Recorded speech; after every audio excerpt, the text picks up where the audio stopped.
Assalamualaikum warahmatullahi wabarakatuh.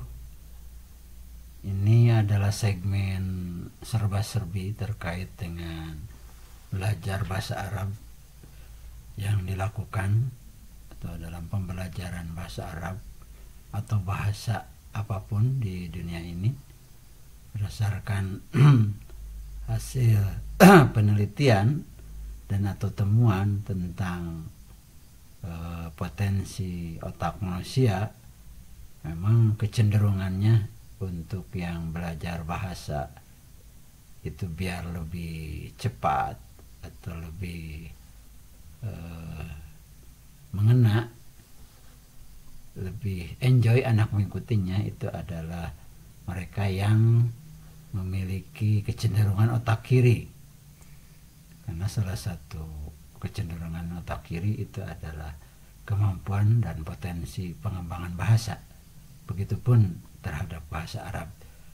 Tetapi walaupun anak-anak kita atau kita pun memiliki kecenderungan yang berbeda, artinya otak kirinya itu cenderung penggunaan otak kirinya kurang di bawah 50%, artinya kalau otak kanan dan otak kiri itu diperbandingkan, ini kanan kiri ya, kalau di sini terbalik karena saya pakai kamera depan. Jadi nanti kita simulasikan di ketika rekaman segmen yang lain. Tapi dalam segmen serba-serbi ini adalah memahamkan kepada semua kalangan bahwa untuk belajar bahasa memang akan sangat baik dan mudah itu apabila anak atau kita atau orang yang belajar itu atau murid itu memiliki kecenderungan penggunaan otak kirinya lebih potensial, artinya di atas 50%. Memang tidak ada yang otak kiri 100% atau otak kanan 100%, tetapi kecenderungan ini berlaku. Seseorang bisa saja kecenderungan otak kirinya dominan 50% atau di atas 50%, maka kemampuan terhadap berbahasa itu akan jauh lebih baik dibanding mereka yang kecenderungan otak kanannya lebih dominan dibanding otak kiri. Artinya kecenderungan otak kanannya di atas 50%. Dan ini sih berdasarkan hasil kajian-kajian yang akan nanti kutipannya akan disampaikan apabila memungkinkan. Karena itu bagi para orang tua atau siapapun, para guru, para pengasuh pendidikan, para praktisi pendidikan, ketika menemukan anak-anak yang kecenderungan otak kirinya ternyata sedikit, itu jangan putus harapan, karena memang bisa melalui pendekatan-pendekatan atau kecenderungan-kecenderungan lain atau pengembangan potensi-potensi lain.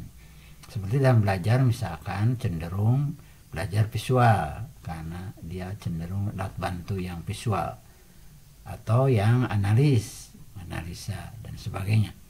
Karena itu maka perlu mengkombinasikan berbagai media untuk pembelajaran. Itulah salah satu alasan kenapa saya mengembangkan media pembelajaran ini tidak satu jenis. Ada yang sifatnya monolog, narasi, ada yang disambung dibantu oleh alat-alat visual, itu dalam rangka mengembangkan dan mempercepat daya tangkap serta disesuaikan dengan kecenderungan orang belajar. Nah, yang kedua bahwa otak kanan otak kiri itu bisa dilatih sebetulnya untuk pengembangannya, dan itu nanti ada di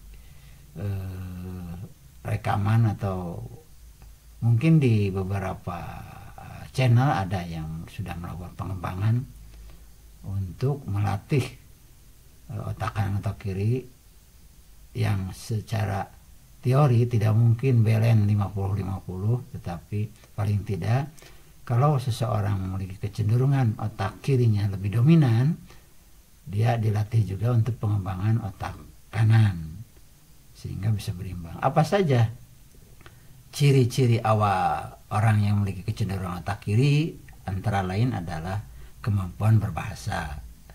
Kemudian dia analis, lebih menganalisi. Kemudian cenderung pada hal-hal yang sangat detail, kemudian senang pada angka-angka, kemudian data-data, dan dia sangat bagus bagi seorang analis dan pemikir, konseptor. Dan kemampuan bahasa, dengan kemampuan bahasa yang baik, hasil daya serap dan kecenderungan dia belajar, maka itu menjadi pembentuk keterampilan atau integritas dirinya, kemampuan dirinya nanti di kemudian hari. Nah, sebaliknya yang otak kanan, yang cenderung pada senang pada musik, pada olahraga, kemudian berpikirnya lompat-lompat begitu. Nah, itu juga bisa kita sesuaikan dalam rangka pembelajaran ini.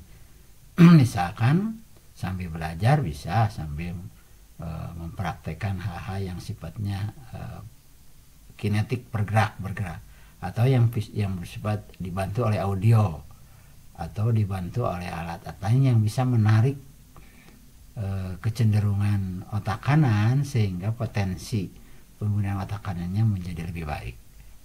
Dengan demikian para pemirsa sekalian, jadi kenapa serba-serbi ini disampaikan dalam rangka memahami tujuan dan sasaran peserta pembelajaran sehingga memudahkan bagi siapapun untuk menangkap atau menyerap terkait dengan pembelajaran yang berhubungan dengan bahasa sehingga hasilnya menjadi lebih optimal. Namun perlu disampaikan bahwa jangan heran apabila memang anak-anak yang cenderung otak kiri itu jauh lebih baik dalam daya serap dan kemampuannya dibanding yang memiliki kecenderungan otak kanan. Akan tetapi ini tidak berarti mengabaikan mereka yang cenderung otak kanan. Otak kiri bisa mereka bersifat abstrak, bisa mengikuti dan dia akan lebih cepat belajar. Tetapi otak kanan kita bisa bantu dengan kecenderungan dia sebagai orang yang memiliki ciri khas atau kecenderungan pengembangan otak kanan. Di antara lain yaitu dibantu dengan alat-alat visual, alat-alat audio, atau melalui demonstrasi, melalui latihan gerakan dan sebagainya dibantu. Sehingga pembelajaran bagi siapapun yang memiliki kecenderungan otak kanan atau kiri tetap akan berjalan optimal. Demikian kawan-kawan obrolan kita tentang serba-serbi ini, mudah-mudahan sekali lagi melengkapi upaya pembelajaran dan upaya-upaya yang dilakukan dalam rangka mentransfer ilmu atau melakukan sharing dalam hal pembelajaran bahasa, khususnya bahasa Arab. Demikian. Terima kasih. Wassalamualaikum warahmatullahi wabarakatuh.